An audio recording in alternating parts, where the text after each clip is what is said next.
नहाना दो प्रकार से होता है, एक आगे नहाई ऐसे या पीछे करके नहाई। तो ये जो हमारी बहन लोग हैं वो हाबू नहीं नहाएंगे पीछे से, इसीलिए नहीं नहाएंगे कि उनको हमारी बहन लोग मनाती है। हमरा सबाई जाने এই পরবটা যে নেক নিয়ম আছে, এটা মূল আমাদের যে বিটি ছেলেরা ওদের এই করম পরবটা। तो सवाल ये बनता है कि आखिर बहन लोग जो हमारी बहन है वही लोग इस करम पर्व को क्यों मनाती हैं। उसके बाद मूल रूप से कहा जाए तो ये करम पर्व सृष्टि का संदेश है। दुनिया में बहुत सारे पर्व त्योहार मनाए जाते हैं। वो पर्व त्योहार देवी देवताओं की कहानी पे आधारित होते हैं कि आज से 2500 साल, 5000 साल, 10,000 साल, 20,000 साल पहले एक देवता थे, उन्होंने एक दानव का वध किया, उस दिन से हम इस त्योहार को मना रहे हैं। तो एक समय एक राजा था, राजा के राज में मुसीबत आया था, तो राजा ने उस देवता का पूजा किया, तब से मना रहे हैं। यानी उसका एक इतिहास है, वर्तमान में वो है या नहीं है, भविष्य में उसका क्या होगा नहीं होगा वो एक अलग विषय है। वो पर्व त्योहार इसलिए मनाया जा रहा है कि इतिहास में ऐसा हुआ था। आज वर्तमान में उसका संबंध है या नहीं है वो कोई वास्ता नहीं है।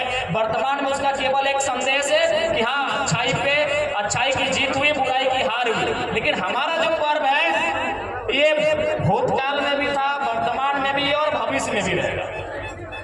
इसीलिए रहेगा कि हमारा पर्व सृजन शक्ति पे आधारित है। सृजन का मतलब क्या है? हम जो यहाँ दुनिया में सभी लोग आए हैं सब सृजन होके आए हैं। यानी हमारी माँ ने जो हमें जन्म दिया यानी सृजन किया हमारा। सृजन का मतलब क्या होता है? नए चीज का आविष्कार। चाहे आम के पेड़ से नया आम लगना हो, या इंसान का जन्म लेना हो, या जीव जंतु का जन्म लेना हो, या कोई भी चीज का नया निर्माण होना हो, उसे हम सृजन कहते हैं। यानी जो ये पर्व है ये सृजन पर आधारित है। और सृजन कौन करते हैं? आप सभी को मालूम है, सृजन नारी शक्ति करती है। हम सभी जो यहाँ आए हैं, हमारा सृजन किसने किया है? एक नारी ने किया है जो हम सबों की माँ है। यानी इस ब्रह्मांड में सृजन का जिम्मा जो सौंपा गया है वो एक स्त्री को सौंपा गया है कि आपके माध्यम से सृजन होगा और संसार गति के साथ आगे बढ़ेगा। यदि एक नारी सृजन नहीं करती, यदि हमारा और आपका जन्म हमारी माँ के माध्यम से नहीं होता तो संसार आगे बढ़ता। यानी संसार को आगे बढ़ने के लिए महत्वपूर्ण क्या है? सृजन। और ये करम पर्व क्या है? सृजन पर आधारित पर्व।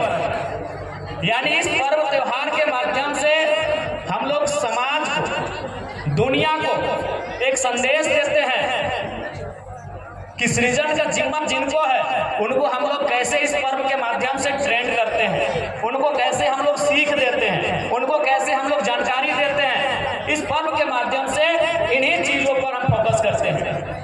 हमरा सबाई जाने कि करम पर्वे हमारे बिटिरा हमारे बहनरा 9টা 10টা नियमेर पालन करे। आज आज আমরা ইয়াকে যাওয়ার মায় বলি। কি বলি দিদিরা? যাওয়ার মায়। এদিকে যাওয়াই বলে না, যাওয়াই বলা হয় না, করম যাওয়া না।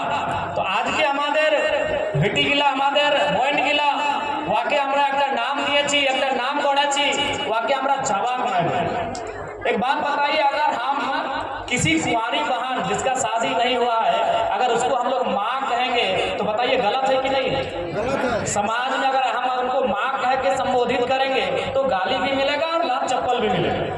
लेकिन ये जो त्योहार है ये हम स्वयं, प्रदेश के लोग नहीं और ना ही हमारे पड़ोसी लोग, ना बाहर के लोग, हम खुद अपनी बहन को, अपनी बेटी को माँ कह के संबोधन करते हैं। फर्क है कि जवा का माँ कहते हैं, हमरा वाके जवार माँ बोली। तो जवार माँ मतलब आज उनको एक जवा के माध्यम से ट्रेंड कर रहे हैं कि आज आपको जवा का माँ बन के भूमिका को निभाना है और एक दिन भविष्य में एक जीव का माँ बनना है। यानी जावा एकदम समान शब्द আছে, जावा जो और वो, और जीवन शब्द की जो और वो, जावा और जीव। यानी आज के जवार माँ और कल के जीवेर माँ। আমরা छोवा, हम लोग छोवा भी बोलते हैं छोटा बच्चा, तो छोवा को मैं बोल सकते हैं। अपनारी की बोले छेना, अपनारी छेना बोले ना, छेना बोले, छेला बोले, गिदड़ बोले, यानी आज के बन गिला जावार माय और काल के यारा छवार माय। तो ऐसे बोलते करम बराबर माने कि आज आप एक जावा का माँ बनिए और एक सीख लीजिए, एक ट्रेनिंग लीजिए। कोई भी कुछ बनता है, अगर वो इंजीनियर बने, डॉक्टर बने, पुलिस बने, दरोगा बने, तो उसको नौकरी ड्यूटी देने से पहले 6 महीना साल भर का ट्रेनिंग दिया जाता है, तभी जाके उसको नौकरी दिया जाता है, काम दिया जाता है। तो इसीलिए जब हमारी वहाँ एक दिन सृष्टि का सबसे बड़ा काम करेगी, उससे पहले उसको एक ट्रेनिंग दिया जाता है, उसी को हम लोग करम परम जावा घुमाए बोलते हैं। ट्रेनिंग क्या होता है कि आपको रहना कैसे है, तुम्हारे व्यवहार, तुम्हारे रोहन सहन, तुम्हारे खान पान, माने सारा चीज की हम लोग को ट्रेनिंग देते हैं। 9 को या 10 को नियम का अनुपालन करते हैं ना दीदी? ठीक है, आज आप तो कुंवारी दीदी नहीं है, शादी हो गया, आप तो किसी बच्चे की माँ हो गया, लेकिन ये पर्व किए हैं ना भाई, तो क्या क्या नियम होता है बताइए। उषा देवी खूब की है, अभी जिला परिषद है, बात अलग है। तो क्या क्या नियम है? 9 व 10 का नियम है। पहला नियम, पहला नहीं, ऐसे 9 व 10 में किसी को पहला मानिए। नियम क्या है ना, वो बाल कंघी नहीं करेंगे। मासीरा एटा नियम আছে না কি তোমরা চুল বলে না, চুল, হ্যাঁ তোমাদের ভাষায় চুল। কাঙ্গি, কাঙ্গিকে কি বলে? কাঙ্গি বলে না, কাকোয়া, হ্যাঁ কাকোই যে বলে তোমরা। तो बाल को कंघी नहीं करना है, चूल जिसको बोलिए, बाल बोलिए, केस बोलिए, कंघी काहे नहीं करना है ना। अभी अगर कंघी करेंगी तो हम लोग ऐसा मानते हैं, हमारा ये माने है कि जैसे कंघी हम लोग करते हैं, तो जैसे कंघी को ऐसे किए, फिर ऐसे किए, ये तो मेरा छोटा छोटा बाल है, हम लोग कीजिएगा तो ऐसे हो जाएगा, ऐसे हो जाएगा, फिर ऐसे हो जाएगा, फिर ऐसे हो जाएगा, यानी आपस में फंस जाएगा।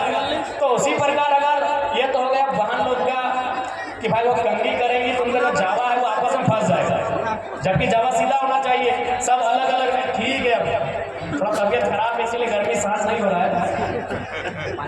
तो वो तो नियम है कि भाई जैसे कंघी जैसा आप करेंगे बाल को, वैसा उसका जो जावा है वो आपस में फंस जाएगा, यानी हम लोग बोलते हैं बुझाना, यानी वो लोग आपस में गुथ जाएंगे।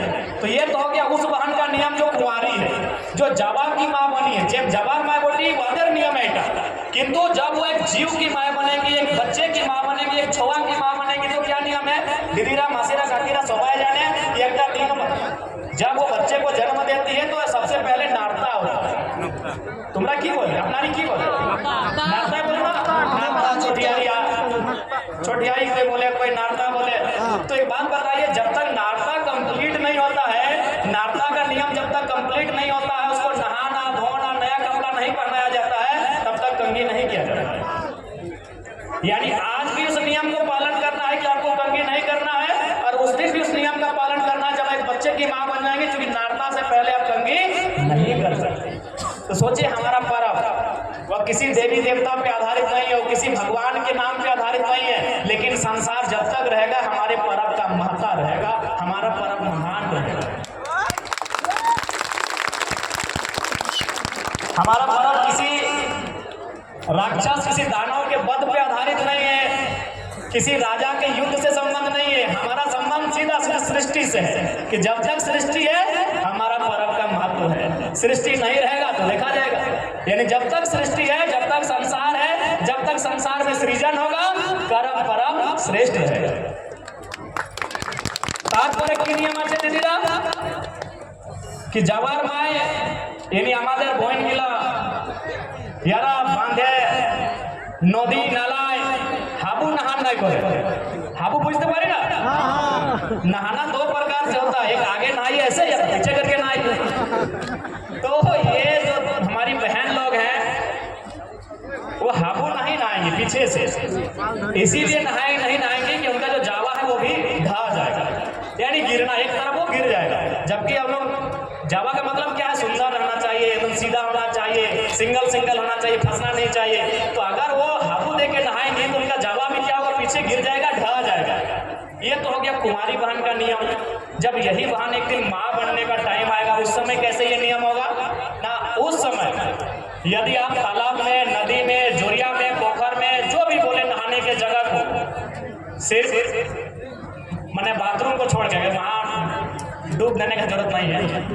यानी नहाने का जितना भी जगह दुनिया में है नल सब छोड़ के, तो अगर उस समय अगर वो पीछे करके नहाएंगे हाबू सीना, तो उनका जो बच्चादानी है ना वो या तो पीछे या तो दाएं या तो बाएं धंसक जाएगा, और वैसा होने से क्या होगा, उसका बच्चा को नुकसान होता है। तो इसका मतलब क्या है, इस नियम का मतलब क्या है कि आज अगर इस नियम को आप माने, आज के तुम्हें जो ये नियमटार पालन करे तो तुम्हारे जावा सलामत रहोगे, और 100 दिन यदि तुम्हारा ये नियमेर पालन करबे तुम्हार छोवा बोले छेला बोले छेना बोले यानी आपका बच्चा सलामत रहेगा। आज अगर मानिएगा तो आपका जो जावा है वो ठीक रहेगा, और उस दिन मानिएगा तो आपका बच्चा जिसको छोवा बोलते हैं हम लोग वो ठीक रहेगा। तो इसलिए हम लोग कर्म पर्व में